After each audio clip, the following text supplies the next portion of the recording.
কথায় আছে দুধের স্বাদ নাকি কখনো ঘোলে মেটানো যায় না।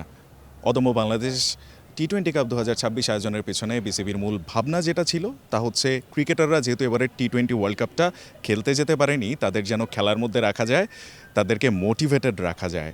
যদিও শেষ পর্যন্ত কতটা মোটিভেটেড ক্রিকেটারদের রাখা গেল সেটা নিয়ে একটা প্রশ্ন তোলা যেতে পারে।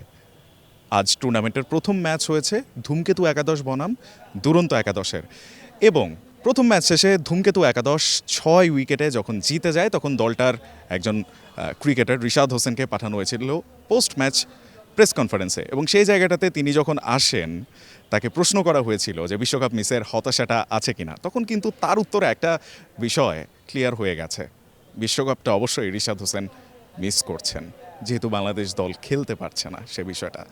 রিশাদ হোসেনের বিশ্বকাপটা মিস করার আফসোসটা হয়তো আরও বেড়ে গেছে সদ্য সমাপ্ত বিগ ব্যাশ লিগের কারণে। কারণ এই টুর্নামেন্টটা খেলতে গিয়ে কদিন আগে হোবার্ট হারিকেন্সের হয়ে দুর্দান্ত পারফরমেন্স করেছেন অস্ট্রেলিয়াতে। তিনি 15টা উইকেট নিয়েছেন এবং প্রথম বাংলাদেশি লেগ স্পিনার হিসেবে তিনি যে ধরনের পারফরমেন্স দেখিয়েছেন সেটা অস্ট্রেলিয়ানদের মনেও একটা দাগ কেটে গেছে। এত দুর্দান্ত পারফরমেন্স করে তার মতো একজন ক্রিকেটার যখন বিশ্বকাপে সেটাকে ট্রান্সলেট করতে পারছেন না, হতাশা খানিকটা থাকবেই। যদিও সেই হতাশার কোনো চিত্র আমরা ম্যাচে দেখতে পারিনি, কারণ রিশাদ হোসেন ম্যাচ জুড়ে দুর্দান্ত পারফর্ম করে গেছেন।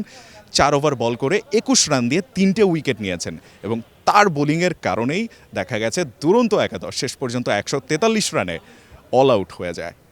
রিশাদ হোসেনকে প্রশ্ন করা হয়েছিল এবারের বিগ ব্যাশ লিগে গিয়ে আপনি এমন কিছু দেখলেন কিনা যেটা আপনাকে শিখিয়েছে কিছু। তখন তিনি বলছিলেন যে সেখানে অনেক বড় বড় ক্রিকেটার দেখেছেন যারা অনেক বিনয়ী, সেখান থেকে তিনি বিনয়টা শিখেছেন। তাকে আরও একটা প্রশ্ন করা হয়েছিল বিগ ব্যাশের পারফরমেন্স নিয়ে কতটা স্যাটিসফাইড।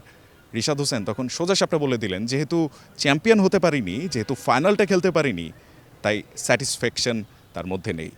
এটাকেই বলে পারফর্ম করার তাড়না, এটাকেই বলে একজন প্লেয়ারের elite mentality.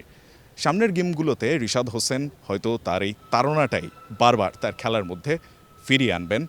Ryan Ahmed, one sports, Sher-e-Bangla national cricket stadium, Dhaka.